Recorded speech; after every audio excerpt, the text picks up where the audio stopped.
నా కలల కథనం అందరికీ నమస్కారం. నేను మీ లావణ్యంలోని కథానిక కవితను. ఈరోజు మనం వినబోయే స్టోరీ ప్రేమతో నీ జతగా నేను పార్ట్ 28. ఈ స్టోరీని వినబోయే ముందు మన ఛానల్ని సబ్స్క్రైబ్ చేసుకోండప్పా. ఎవరో గొప్పింటి అబ్బాయి సిటీ నుండి వచ్చాడు. అతను పొలాల మధ్య ఉన్న బావిలో పడ్డాడంట. పాపం అని పెళ్ళికి వచ్చిన వాళ్ళందరూ గుసగుసగా అనుకుంటూ ఉంటే వారి మాటలు చిట్టి చెవిన పడ్డాయి. ఏంటి, పొలాల మధ్య ఉన్న బావిలో ఒక అతను పడ్డాడా? అతను ఎవరై ఉండొచ్చో? రాహుల్కి ఈత వచ్చు అని తెలుసు. ఒకవేళ పొరపాటున కాలు జారి అతనే పడ్డాడా అని చిట్టి ఊహించుకుంటూనే రాహుల్ గురించి కన్నీళ్లు పెడుతూ సాగర్ వైపు చూస్తూ అక్కడికి వచ్చిన వాళ్ళు అనుకుంటున్నది చెప్పాలి అనుకుంది.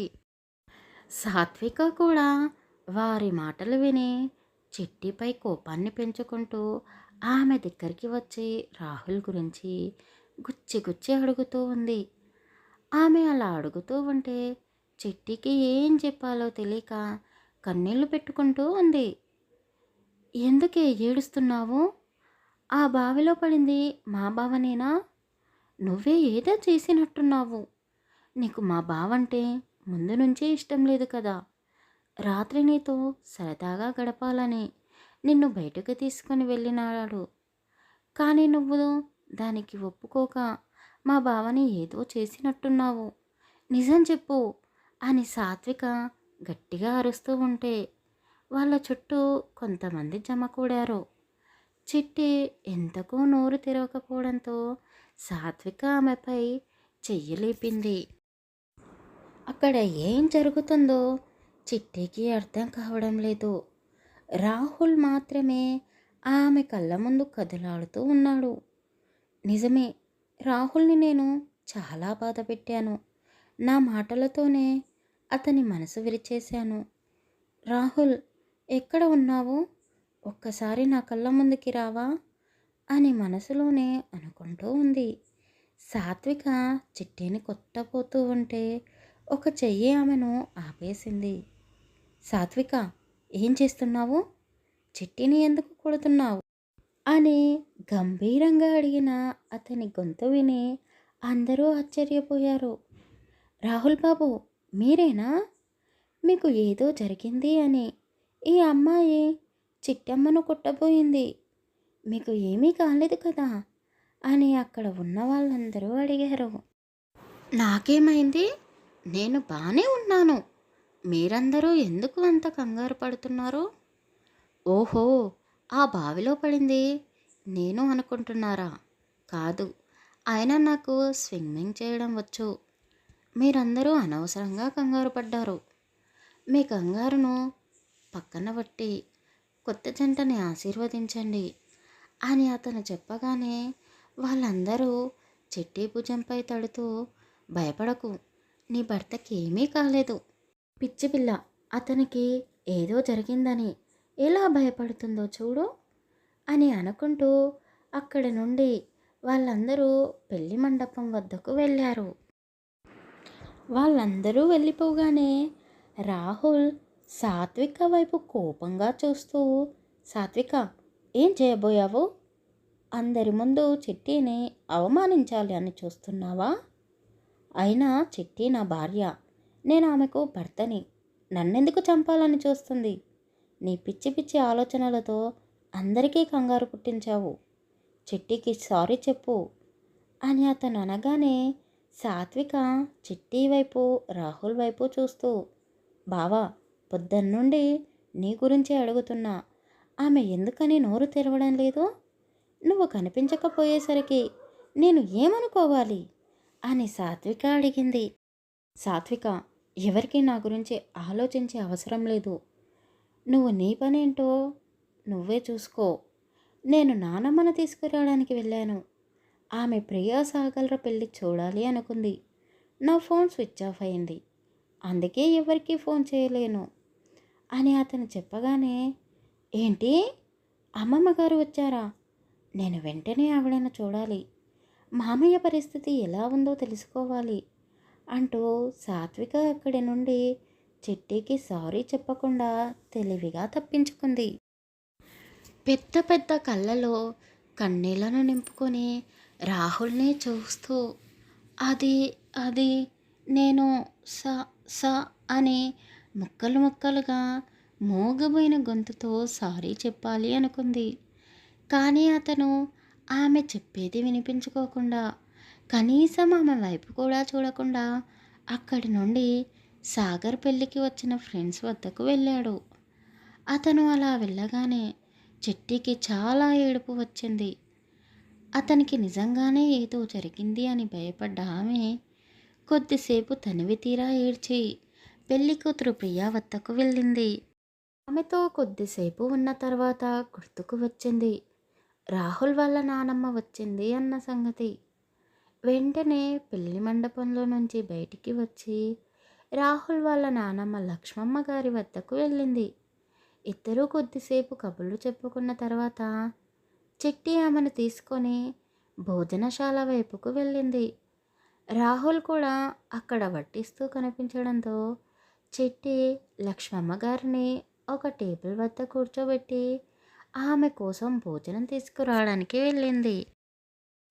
చిట్టిని చూడగానే రాహుల్ అక్కడి నుండి వెళ్ళిపోయాడు. చిట్టి అతనికి అడ్డు చెబుతూ, రాహుల్ గారు, నా కోసం కాదు, అమ్మమ్మ కోసం వచ్చాను. అదిగో అక్కడ కూర్చుంది. మీరు అలా వెళ్ళిపోకండి ప్లీజ్ అని అన్నది. అతను వాళ్ళ నాన్నమ్మ వైపే చూస్తూ ఉన్నాడు. ఆమె కూడా వాళ్ళిద్దరినే చూస్తూ చిరునవ్వు నవ్వుతూ ఉంది. చిట్టి చేతిలో ఉన్న ప్లేట్ని తీసుకొని వాళ్ళ నానమ్మ తినే ఐటమ్స్ అన్నీ ఆ ప్లేట్లో వడ్డించి ఆమె చేతికి ఇవ్వకుండా టేబుల్ పైన పెట్టాడు. అక్కడ ఉన్న రాహుల్ ఫ్రెండ్స్ అంతా వాళ్ళిద్దరినే గమనిస్తూ ఉన్నారు. వాళ్ళందరి వైపు చూస్తూ తెలిసి చేసినా తెలియక చేసినా తప్పు తప్పే అవుతుంది. తప్పు చేసిన వారిని ఒక్క మాట అనే అధికారం కూడా లేదా అని కోపంగా అందరినీ చూస్తూ ఆ ప్లేట్ చేతిలోకి తీసుకొని అక్కడి నుండి అమ్మమ్మ గారి వద్దకు వెళ్ళింది. రాహుల్ పక్కనే ఉన్న వాళ్ళ ఫ్రెండ్స్ చిట్టి అన్న మాటలను అర్థం తెలియక, ఒరేయ్ ఏం జరిగిందిరా, మా సిస్టర్ ఎందుకో అప్సెట్గా ఉంది, నువ్వు కూడా డల్గా ఉన్నావు, ఆమె వెళుతూ వెళుతూ ఏదో కొటేషన్ చెప్పింది, అర్థమయ్యే కానట్టుగా ఉంది, కనీసం నీకైనా అర్థమైందా అని అడిగారు. 2 వాటర్ గ్లాసులని చేతిలో పట్టుకొని, నేను కూడా మీతో పాటే కలిసి తిరుగుతున్నాను కదా, మరి మీకు అర్థం కానిది నాకెలా అర్థమవుతుంది? అయినా నా భార్య పల్లెటూరి అమ్మాయి కదా, తన భాష ఇలానే ఉంటుంది, అర్థమయ్యే కానట్టు.